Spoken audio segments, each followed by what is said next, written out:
तो फ्रेंड्स, आज अपने वादे के मुताबिक हम लोग फिर पहुंच गए हैं प्रयागराज के ही हनुमानगंज क्षेत्र में, जहां पे एक ऐसी लीडिंग पर्सनालिटी से हम लोग आपको मिलाने जा रहे हैं जो किसी भी पहचान के मोहताज नहीं है, जो अपने आप में परिपूर्ण है, जिन्होंने अपनी पूरी ज़िंदगी खेल जगत को दे डाला। वो इतने समय तक गवर्नमेंट जॉब में रहे, फिर उन्होंने स्पोर्ट्स जगत में अपना हाहाकार मचा रखा। प्रयागराज में ऐसा कोई भी आज स्कूल नहीं है या कोई भी ऐसे स्टूडेंट्स नहीं होंगे जो सर को नहीं जानते। सर ने अपनी पूरी ज़िंदगी स्टूडेंट्स के बीच में बिताई, बहुत कुछ सीखा और बहुत कुछ सिखाया। सर पूरी ज़िंदगी सीखने और सिखाने में ही लगे रहे। आज वो गवर्नमेंट जॉब में हैं। उन्होंने बहुत सारा समय ऐसा दिया कि उन्होंने किसको कहाँ से कहाँ तक पहुँचा दिया, कुछ पता नहीं। आज हम आपको मिलाने जा रहे हैं यशवंत सर से, और यशवंत सर अपने आप में एक लीडिंग पर्सनैलिटी हैं। Welcome Yashwant sir. Thank you ma'am. Sir, actually आपके बारे में मैं जितना भी लोगों को बताऊंगी वो कम होगा, शायद मैं कहीं कहीं पे टूट फूट जाऊं बताने में। लेकिन सर, आपने अपनी लाइफ की शुरुआत, लाइफ की जर्नी, मतलब आपने जॉब शुरू किया, आपने ट्रेनिंग शुरू की। स्पोर्ट्स में आपको कब से, कहाँ से आपको शौक आया सर, और कब से आपने स्पोर्ट्स लाइन चुनी? जी मैम, बहुत अच्छा आपने क्वेश्चन किया है। मैं ये जहाँ हम लोग खड़े होकर बात कर रहे हैं, यही मेरा गांव है, पैतृक गांव है मैम मेरा ये। और यहीं से हमने स्पोर्ट्स शुरू किया। जहाँ पे अपने प्राइमरी स्कूल, प्राथमिक विद्यालय में पढ़ा, उसके बाद जूनियर हाई स्कूल में पढ़ा। वहीं जूनियर हाई स्कूल में खेल कूद हो रहा था, वहाँ से दौड़ हुई, कूद हो रहा था। उसमें हमें बड़ा इंटरेस्ट लगा कि हम भी इसमें प्रतिभाग कर सकते हैं, हम भाग लेंगे। भाग लेना शुरू किया मैम, और उसी साल हमें एक आध दो इवेंट में, प्रतियोगिता में पोजीशन मिल गई। पोजीशन मिलने के बाद हम फिर उससे पीछे नहीं मुड़े, उससे आगे बढ़ते गए। और आगे बढ़ते हुए हमने हाई स्कूल किया। हाई स्कूल में हमने खेला, हाई स्कूल में हमने इंडिया खेल लिया था। उसके बाद इंटर में भी इंडिया खेला। वहाँ पे हजारीबाग J&K कश्मीर में गए, वहाँ भी पोजीशन लगा के आए। उसके बाद फिर हम इसका प्रयास करते रहे और मेहनत करते रहे। हमने सोचा कि जो पढ़ाई के साथ साथ अगर खेल भी साथ में रखा जाए तो हमारे पास अपने करियर के लिए दो क्षेत्र मिल जाएंगे। एक तो खेलकूद का क्षेत्र मिल जाता है, और आजकल बहुत ज़्यादा इसमें अपनी गवर्नमेंट भी मदद कर रही है, और खेल के आधार पर सब जगह रखा भी जा रहा है। हर जगह ऐसा कोई विभाग नहीं है जहाँ खेल के कोटे के आधार पर सर्विस न दी जा रही हो, हर जगह दिया जा रहा है। तो उसी आधार पर हमने भी पढ़ाई के साथ साथ में खेल कूद भी किया। हमने अपने पढ़ाई के साथ साथ, जैसे हम हाई स्कूल में 79 और 81 में, तो हमने हाई स्कूल इंटर उस ज़माने में भी प्रथम श्रेणी में पास किया, और उसी के साथ साथ स्टेट और नेशनल में पोजीशन भी लगाया अपनी। ओके सर, तो आपने जब जॉब किया तो आपको इसका कुछ बेनिफिट मिला स्पोर्ट्स का? पूरा मैम। हम स्पोर्ट्स कोटे से ही भर्ती किया। हम जब यहाँ पर सुने इसके बाद कि स्पोर्ट्स कोटे से भर्ती हुआ, तो भारतीय नौसेना में एक स्पोर्ट्स कोटा से भर्ती होती है। उस पेपर को हमने देखा। पेपर के बाद हमने एक एप्लीकेशन वहाँ पर बनाया। एप्लीकेशन हमने बनाया, और जो हमारे पास प्रमाण पत्र थे वो सारे खेल कूद के प्रमाण पत्र, सर्टिफिकेट स्पोर्ट्स के लगा कर हमने भेज दिया। वहाँ से हमारे पास कॉल लेटर आया। उस कॉल लेटर के आधार पर मैं यहाँ से बॉम्बे गया, और बॉम्बे में वहाँ पर ट्रायल हुआ स्टेडियम में। अपना भारतीय नौसेना का स्टेडियम था, कोहली स्टेडियम। वहाँ हमने ट्रायल दिया, और पहले ट्रायल में मैं सफल हुआ। तो उस सफलता के आधार पर मैं वहाँ स्पोर्ट्स कोटे से भर्ती हुआ। भर्ती होने के बाद फिर उसी स्पोर्ट्स कोटे के आधार पर ही मैं वहाँ पर सर्विस किया। पूरे सर्विस करने के बाद बेसिक ट्रेनिंग भेजा गया। वहाँ INS चिल्का है, चिल्का में ट्रेनिंग करके वहाँ भी क्रॉस कंट्री हुई। वहाँ भी मैं प्रथम ही रहा, जितनी क्रॉस कंट्री हुई अपने पूरे ट्रेनिंग टर्नओवर में। 8 महीने वहाँ रहा मैं, 8 क्रॉस कंट्री में प्रथम रहा वहाँ पर। और इस तरह से हमारा वहाँ खेल का भी, और खेल का स्पोर्ट में भारतीय नौसेना में या और सेना एयरफोर्स में या अपना आर्मी में बहुत ही अच्छे किस्म की सुविधाएं इसमें दी जा रही हैं।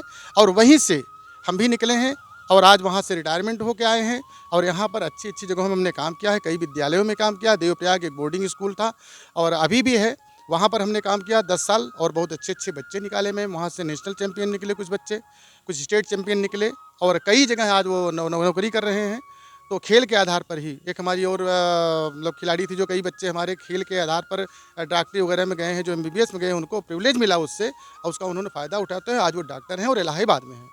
सर, आपने कुछ दिन सेंट जोसेफ स्कूल में भी रहे और फिर आप गवर्नमेंट जॉब में आए। सर, इसका क्या था कि आप कैसे डिफरेंट पार्ट्स में आपने लोगों को रुझान देते चले गए? आपने अपने आप को, मतलब आपने रोका नहीं, और आप हमेशा बढ़ते चले गए। उम्र जैसे इंसान की बढ़ती है, सर ने अपनी चीज़ों को, अपने एक्सपीरियंस को, अपने ओहदे को इतना बढ़ाया कि सर आप और कुछ बताएंगे? सर, आपने शायद NIS भी किया है। जी मैम, NIS किया। हमने NIS भी किया। उसी के आधार पर मैं यहाँ पे जो खेल में ज़्यादा हमारे जो परफॉर्मेंस बच्चों को मैं करवा पाया, वो इसी का आधार, क्योंकि NIS सबसे बड़ा डिप्लोमा है खेल विभाग का। तो उसको हमने मन से किया, 2 साल का किया, बंगलोर में हमने किया। वो 2 साल का पहला बैच था हमारा। तो 2 साल भी हम लोग को लगता था कि 2 साल नहीं, ये बहुत ज़्यादा हो गया, लेकिन जब कोर्स करके निकले तब हम लोग लगता था कि 2 साल कम था। एथलेटिक्स के लिए विशेष करके 2 साल कम लगा। वहाँ पे जो तैयारी की गई, जो पढ़ाई कराई गई, बहुत अच्छी पढ़ाई, बहुत अच्छा वहाँ पर स्टाफ था, उन लोगों ने मेहनत करा, हम लोगों ने किया। और आपने पूछा मैम, देवप्रयाग के बाद सेंट जोसेफ में मैं आया। सेंट जोसेफ में ऐसा था कि देवप्रयाग में मैं था और उसके बाद मैं क्वालिफाइड था, तो एक फॉर्म निकला, उसके लिए हमने भर दिया। वहाँ पर मेरा गवर्नमेंट में होने वाला था, उसी बीच थोड़ा सा कुछ टाइम मिल गया हमें, तो वहाँ यहाँ सेंट जोसेफ में स्टेट मीट होनी थी एथलेटिक की, तो वो लोग देख ही रहे थे। और उसी बीच में हमने यहाँ पर कुछ एक IPEM स्कूल है, इंटरनेशनल स्कूल है इलाहाबाद में, वहाँ पर मैं एग्ज़ाम का विजिटिंग सुपरवाइज़र था। तो वहीं पर हमसे एक अच्छे टीचर से मुलाकात हुई सेंट जोसेफ। उन्होंने बताया कि हमारे सेंट जोसेफ में स्टेट मीट होने वाली है, तो आप आइए और प्रिंसिपल से हमारे मिलिए। तो वहाँ मैं इसे चला गया, उन्होंने बुलाया और उसके बाद बोले कि ठीक है, आप स्टेट मीट कराइए। स्टेट मीट कराने के बाद उन्होंने हमें तुरंत ज्वाइन भी करा लिया। लेकिन उनसे बहुत अच्छा सर, मैं थोड़ा सा इंटरप्ट कर रही हूँ सर। मतलब जैसे अभी तो आपने अपना जॉब ज्वाइन कर लिया, लेकिन फिर भी मुझे ये जो पता चला कि पूरा इलाहाबाद में जब भी कोई मीट होती है या कुछ भी होता है तो सबसे पहले आपको कॉल किया जाता है, और मतलब आप जहाँ पे खड़े हो जाते हैं वहाँ पे एक नई एनर्जी आ जाती है और लोग बड़े मतलब इंथुसियास्टिक हो जाते हैं और हर चीज़ें करने के लिए बिल्कुल तैयार हो जाते हैं। जैसे आपके साथ काम करने वाले बहुत सारे लोग ऐसे हैं जो आपसे बहुत ज़्यादा इंस्पायर्ड हुए। तो सर, आपका काम कराने का तरीका क्या होता है या आपका काम करने का तरीका क्या होता है जो लोग इतने ज़्यादा इंस्पायर होते हैं आपसे? जी मैम, ऐसा नहीं है, देखिए आपकी महानता मैम, आप ऐसा बोलें कि मैं जहाँ खड़ा हो जाता हूँ वहीं से अच्छा वो हो जाता है, ऐसा नहीं है। जो लोग हमें जानते हैं, जैसे हमने स्टेट मीट यहाँ पर एक देवप्रयाग में 2009 में कराई, वो मीट बहुत अच्छी कराई हम लोगों ने, सारे लोग, जितना स्टाफ था सारे लोग मिल के कराए, बहुत मेहनत की गई। उसी के आधार पर यहाँ 2 बार स्टेट मीट यहाँ पर हुई, सेंट जोसेफ में हुई, तो वहाँ पर भी अच्छे कार्य हुए, जो भी स्टाफ पूरा काम किया और लग के किया गया। कोई भी काम करने के पीछे ये नहीं है कि बहुत उस काम को, चाहे काम छोटा हो चाहे बड़ा हो, उसको इस तरह से करना चाहिए कि हमारे लिए इस क्षेत्र का सबसे बड़ा काम हो रहा है। जैसे हम कभी बोलते हैं बच्चों को, आप लोग जैसे किसी छोटा खेल खेल रहे हैं या जिले लेवल खेल रहे हैं या स्टेट खेल रहे हैं, तो इसको आप अपनी लाइफ में ये मान के खेलिए कि आपके लिए ओलंपिक और वर्ल्ड चैंपियनशिप हो रहा है, क्योंकि आपका स्तर ये है, तो आपके लिए वो खेल आज उस लेवल पर खेलेंगे कि मेरे लिए ओलंपिक हो रहा है या वर्ल्ड चैंपियन हो रहा है, तो आप उसमें अच्छा परफॉर्म कर पाएंगे। और रही बात हमारी कि हमसे लोग इंस्पायर क्यों होते हैं, तो हमारे पास जो भी नॉलेज है उसको मैं हाइड नहीं करता, उसको छिपाता नहीं, सभी के बीच में नॉलेज को शेयर करते हैं, सब मिल के करते हैं और बोले आइए और इसको इस मीट को या जो कार्य करने जा रहे हैं, जो हम लोग टास्क दिया गया है, इसको सबसे अच्छे तरीके से किया जाए। जो देखने वाले या करने वाले हों, जो आने वाले हमारे गेस्ट हों, वो भी इसको जब जाएँ यहाँ से इलाहाबाद से या जहाँ भी कर रहे हैं, तो उसको हमेशा याद रखें कि एक मीट कराई गई थी, रियली बहुत अच्छी हुई थी। सर, आपको क्या लगता है कि मतलब जो बच्चे स्पोर्ट्स में इंटरेस्ट लेते हैं और उनके पास पैसे नहीं हैं, वो कहीं बाहर नहीं जा सकते, तो आपको लगता है कि मतलब आप उनको क्या बोलना चाहेंगे कि वो बच्चे खुद में भी अगर प्रैक्टिस करते हैं और जी जान लगा देते हैं तो वो आगे जा सकते हैं, या ज़रूरी है कि आपको कहीं ना कहीं बड़े इंस्टीट्यूशन में जाके ट्रेनिंग लेना है या कुछ करना है? क्योंकि मुझे लगता है कि हर स्कूल में स्पोर्ट्स टीचर होते हैं और हर इंसान के अंदर, क्योंकि हर आदमी क्वालिफाइड होता है, तो उनके अंदर इतना पोटेंशियल होता है, वो सिखाते हैं। तो क्या बच्चों को सर, यहाँ पे मुझे लगता है टीचर्स तो पूरा अपना 100% देने की कोशिश करते हैं और गुरु के अंदर से शायद जितना गुरु देते हैं उससे ज़्यादा आपको निकालने की ज़रूरत होती है, क्योंकि गुरु मेरे ख्याल से कभी भी देने से नहीं हिचकिचाते, बट कहीं कहीं वो समझ नहीं पाते कि आपको कितना लेना है, तो वो शायद आपको घुस के निकालना पड़ता है। तो सर, इसके लिए आप बच्चों को कुछ बोलेंगे कि वो कैसे अगर वो स्पोर्ट्स में इंटरेस्ट रख रहे हैं तो वो कैसे आगे जाएं, कैसे चीज़ों को करें, क्या जहाँ पे भी रोड़े आ रहे हैं उससे वो कैसे बाहर निकलें? फिर उसके बाद मेरी कुछ रिक्वेस्ट होगी, पहले आप बता दीजिए फिर मैं बताती हूँ आपको। बहुत अच्छा मैम, आपने जो क्वेश्चन किया है कि कैसे सिखाया जाए या कैसे बच्चे आगे बढ़ेंगे। देखिए मैं, आपने बताया कि जैसे सभी विद्यालयों में या स्कूलों में खेल शिक्षक हैं, इसमें कोई दो राय नहीं है, तो वो अपना प्रयास कर रहे हैं। तो जिसका जो अपना लेवल है, जिस लेवल का है, वो अपना पूरी तरह से पूरा देने की कोशिश करता है, इसमें कोई दो राय नहीं है। लेकिन जैसे जैसे स्टेप आगे बढ़ते जाएंगे, जैसे हम बच्चों से भी कहना चाहेंगे, जैसे आपने बोला कि बच्चों के क्या बोलेंगे, बच्चे जितने भी हैं, जो बच्चे खेल से इंटरेस्टेड हैं, खेल में इंटरेस्ट रखते हैं, तो उनको निश्चित रूप से गांव के परिवेश से या शहर के परिवेश से प्रैक्टिस शुरू करनी पड़ेगा, अभ्यास शुरू करना पड़ेगा। तो उनका जो भी आसपास के लोग, कुछ लोग होंगे जो थोड़ा बड़ा खेले होंगे, उनसे अभ्यास शुरू करेंगे। लेकिन वो ये कहिए कि गांव से डायरेक्ट मैम कोई बड़ी प्रतियोगिता में चले जाएंगे, ऐसा संभव नहीं है। या गांव के स्कूल का टीचर डायरेक्ट खिला के डायरेक्ट किसी अंतर्राष्ट्रीय प्रतियोगिता में भेज देगा, ऐसा संभव नहीं है। वो क्या होगा, स्टेप बाय स्टेप जाएगा। जैसे खेल शिक्षक है, वो अपना यहाँ से सिखाएगा, उसके बाद बोलेगा कि भाई ये हमारा लेवल था, अब इसके बाद आपका लेवल थोड़ा सा अच्छा हो गया। जैसे गांव से खेला, वो जिला खेला, तो और उसको थोड़ा इन्वायरमेंट मिला, अच्छा मिला, एक्सपोजर मिला, तो वो अब जिले के बाद जाएगा, प्रदेश में जाएगा, फिर इंडिया में जाएगा, तो वहाँ पर उसको लगेगा कि अब हमको यहाँ गांव से अपने उठ के या स्कूल से उठ के टीचर से और आगे मिलेंगे। और ऐसी व्यवस्था भी है सरकार के द्वारा भी है कि जैसे मान लीजिए गांव में हम सिखा रहे हैं तो गांव का मेरा सिखाने का लेवल अलग है, जब जिले में मैं सिखाता हूँ तो वहाँ का लेवल अलग है। स्टेट की जब हमारी टीम बनती है, जैसे हमारे 3-4 बार मैं कम से कम जब से यहाँ आया हूँ अपना भारतीय नौसेना छोड़ के, भारतीय नौसेना को मैं तीनों सेनाओं का कोच रहा, वहाँ भी अपना जो हमने ट्रेनिंग दिया, हमारे ट्रेन किए हुए बच्चे हमारे भारतीय नौसेना का ही एक इंडिया में क्रॉस कंट्री में फर्स्ट आया बच्चा, लखनऊ का रहा तो फर्स्ट रहा। और भी इसी तरह से कई बच्चे हैं हमारे स्कूल के, देवप्रयाग के बच्चे, कई बच्चे ऐसे जो नेशनल में रिकॉर्ड बनाए ASISC स्कूलों में। तो ये हुआ। और इसके बाद जब यहाँ से आगे निकलेंगे, जैसे स्टेट तैयारी करेंगे, यहाँ आने के बाद हमने 5 बार स्टेट टीम लेकर नेशनल में खेलने गया, तो अहमदाबाद गए और कोलम गए, तो वहाँ भी बच्चे लोग, वहाँ भी बच्चे परफॉर्मेंस करके आए। लेकिन वहाँ के लिए जैसे अभी हमारी अगर पर्सनल बात करेंगे तो हम उस लेवल के हैं कि भाई हम गांव में भी सिखा देंगे बच्चों को, गांव से लेके स्टेट में भी सिखा देंगे, नेशनल में भी सिखा देंगे। लेकिन ऐसे कोचेज हैं, क्योंकि मैं एनालाइज किया हूँ तो हमारा वही प्रोफेशन है।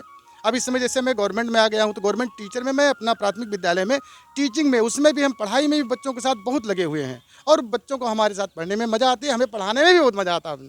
बहुत अच्छा सर, पता है आपके एक्सपीरियंसेस सुन के इतना अच्छा लग रहा है। तो सर मतलब बच्चों को आप ये बोलेंगे कि वो स्टेप बाय स्टेप आगे जाएं, है ना, उनको जहाँ पे भी चीज़ें होंगी। सर मेरी एक रिक्वेस्ट है आपसे, क्योंकि आपके बारे में मतलब पूरे प्रयागराज में सब जानते हैं, किसी भी स्कूल के प्रिंसिपल या किसी भी स्टूडेंट से या किसी से भी बात करो तो सबको पता है कि यशवंत सर कौन है, और सब ने कभी ना कभी एक छोटी ट्रेनिंग ली होगी या इनके साथ जो बच्चे स्पोर्ट्स में हैं वो स्पोर्ट्स में गए होंगे। तो सर आप ऐसा क्यों नहीं करते हैं, क्योंकि हनुमानगंज थोड़ा दूर पड़ जाता है, बच्चे शहर से नहीं आ पाते या कोई भी चीज़ें होती हैं, और आप ट्रेनिंग देने जाते हैं जब भी कोई चीज़, मैं सारे स्कूल के लोगों से भी बोलूँगी या टीचर्स से, प्रिंसिपल से, या जो भी लोग वीडियोस देख रहे हैं, अगर एथलेटिक्स में कोई भी प्रॉब्लम होती है, यशवंत सर मास्टर है उस फील्ड के। आप लोग इनसे कोई भी चीज़ों की एडवाइस ले सकते हैं, कुछ भी चीज़ें जान सकते हैं, स्कूल में लोग इन्हें बुला सकते हैं, क्योंकि जितना मैंने जाना है कि सर को मतलब एथलेटिक्स फील्ड के वो बिल्कुल गुरु हैं। तो सर मैं ये चाहूँगी ना, क्योंकि आप अपना एक कोई यूट्यूब चैनल या शॉर्ट वीडियोस या कुछ भी चीज़ें फेसबुक, इंस्टाग्राम में आप अपने ट्रेनिंग के डालने शुरू कर दीजिए, क्योंकि कुछ बच्चे ऐसे हैं जो आ नहीं सकते, कुछ की फाइनेंशियल स्थिति बहुत बुरी होती है, लेकिन आज एक स्मार्टफोन घर में एक ही हो पर सबके पास है। तो सर प्लीज़ आप या तो यूट्यूब चैनल पे, इंस्टाग्राम पे, फेसबुक पे आप कुछ ऐसे अपने सीरीज़ देने शुरू कर दीजिए, जिसमें अगर बच्चा शॉर्टपुट पे जाना चाहता है या डिस्कस पे जाना चाहता है या लॉन्ग रेसेस में जाना चाहता है, शॉर्ट रेसेस में, तो एटलीस्ट वो अपनी शुरुआत कर सके। और आपका नंबर तो हम लोग ऑलरेडी डिस्क्रिप्शन में दे देंगे। आपको कभी भी किसी तरह की स्पोर्ट्स में प्रॉब्लम होती है, एथलेटिक्स में प्रॉब्लम होती है, तो आप सर से संपर्क कर सकते हैं। सर आगे वाले बच्चों को ये बताइए कि इसमें मतलब जो भी चीज़ें ये कर रहे हैं ये कितना बेनिफिटेबल है, और जैसे आपने बोला कि आप स्पोर्ट्स कोटे से ही गए हैं, तो स्पोर्ट्स का कितना महत्व है, अपने जो जॉब मिल रही है, सारी चीज़ें आप एक बार थोड़ा सा आप इनको और एक्सप्लेन कर दीजिए प्लीज़। Thank you ma'am. ये जानिए मैम कि आप स्पोर्ट्स के आधार पर आप कुछ भी बन सकते हैं। अभी जो अपना 2020 का ओलंपिक हुआ है उसके आधार पर ऐसे हमारे समझ से PCS रैंक के अधिकारी डायरेक्ट खेल के आधार पर बनाए गए हैं, जिनकी पोजीशन लगी थी। हॉकी में हमारे कई खिलाड़ी ऐसे बनाए गए जो कई डायरेक्ट अधिकारी बनाए गए हैं, और नीचे वाली पोस्ट पर तो है ही हैं, जैसे पुलिस में इंस्पेक्टर हैं, और हमारे यहाँ भारतीय नौसेना में, आर्मी में डायरेक्ट नायब सूबेदार भर्ती किए गए हैं, पेटी अफसर भर्ती किए गए हैं, हवलदार भर्ती किए गए हैं, सार्जेंट भर्ती किए गए हैं। तो स्कोप की तो बात इसमें पूछे मत, सिर्फ मेहनत की बात है। सिर्फ आप मेहनत करते रहिए, ज़मीन लेवल से, गांव लेवल से, या जहाँ भी हैं कोचेस के सानिध्य में रह के आप तैयारी करते रहिए। नौकरी तो अपने आप वो आएगी। हम जब अपने यहाँ थे कोच थे, हम तीनों सेनाओं के, तो हम कई जगह जहाँ पे स्पोर्ट्स, नेशनल का स्पोर्ट्स हो रहा था, वहाँ मैं खुद गए थे बच्चों को लेने। वहाँ जो बच्चे प्रथम द्वितीय आए उनको हमने खुद बोला कि आप वो एड्रेस दिया अपना कि आप हमारे यहाँ नेवी में आके भर्ती हो जाइए।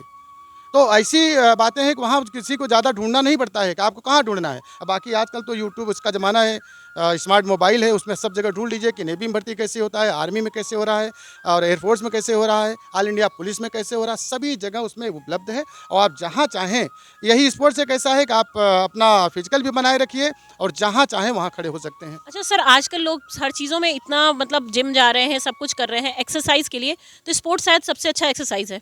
तो हर बच्चे को एक ना एक स्पोर्ट चुन लेना चाहिए अपने लिए, और उस पर मतलब आप अगर नेशनल स्पोर्ट्स में आपका इंटरेस्ट नहीं है फिर भी खेलना तो ज़रूरी है ना। बहुत ज़रूरी है। पहली बात तो आपको अपने स्वास्थ्य के लिए खेलना ज़रूरी है। वैसे भी कहा गया स्वस्थ माइंड में, स्वस्थ शरीर में स्वस्थ मस्तिष्क रहता है, स्वस्थ मस्तिष्क में स्वच्छ मन रहता है। तो ये तो सभी जानते हैं। तो उसकी ज़रूरत ही है कि आप हमेशा फिट रहेंगे, कुछ न कुछ खेलेंगे। अगर खेल ही रहे हैं, जिम जा ही रहे हैं, तो हमारा ये कहने का मतलब कि पढ़ाई के साथ-साथ पढ़ाई तो कर ही रहे हैं आप। एक ऑप्शन ये भी क्यों नहीं अपने लाइफ में रख देते कि आपके पास दो ऑप्शन चलता रहे, या आप खेलने से ले लेंगे या पढ़ाई से ले लेंगे। हम दोनों से ले सकते थे। अगर आप पढ़ाई से भी ले सकते थे, खेल से, तो खेल से हमने ज़्यादा उचित समझा कि इसके आधार पर जाएँगे। तो खेल में जो चीज़ें मिली वो बहुत अच्छा है। तो इसी तरह से हम सभी बच्चों को ये कहना चाहेंगे, आप मन से जो चीज़ करिए, लेकिन मन से करिए, आधे मन से न करिए। जिम जा रहे हैं तो एक चीज़ ध्यान दीजिएगा कि जो क्वालिफाइड प्रशिक्षक हो, उसी से जिम की ट्रेनिंग लीजिएगा। नहीं तो क्या होता है, कभी-कभी वो फ़ायदे के बजाय नुकसान कर जाता है। तो इसका भी विशेष ध्यान रखें बच्चे। और रही बात आपने जो बताया कि निश्चित रूप से हम अपना चैनल देखिए कब तक खोल पाते हैं, लेकिन आपके माध्यम से हम हमारा जो आप नंबर डाल दें, उसके माध्यम से जो भी बच्चे हमें जो जानना चाहेंगे, उनको पूरी जो हमसे हो सके उसकी सहायता ज़रूर करेंगे। देखिए, सर ने एक कदम बढ़ा दिया है आपकी ओर। हमारी रिक्वेस्ट रहेगी सर से कि सर अपना चैनल शुरू करें और आप लोगों को सबको हेल्प मिले। और स्पोर्ट्स के लिए कितना इम्पोर्टेंट है स्पोर्ट्स, सर ने वो भी बताया। सर ने अपना इतना कीमती टाइम्स में से जो थोड़ा समय हमें निकाल के दिया है, वो उसके लिए हम बहुत बहुत आभारी रहेंगे सर के। Thank you so much sir, आपने हमें टाइम दिया। सिर्फ लास्ट में एक ही चीज़ कहना चाहूँगी, खेल है, खिलवाड़ है, संघर्ष की है ज़िंदगी। खेल है, खिलवाड़ है, संघर्ष की है ज़िंदगी। खेल की चिरभावना का नाम ही है ज़िंदगी। Thank you so much, love you all.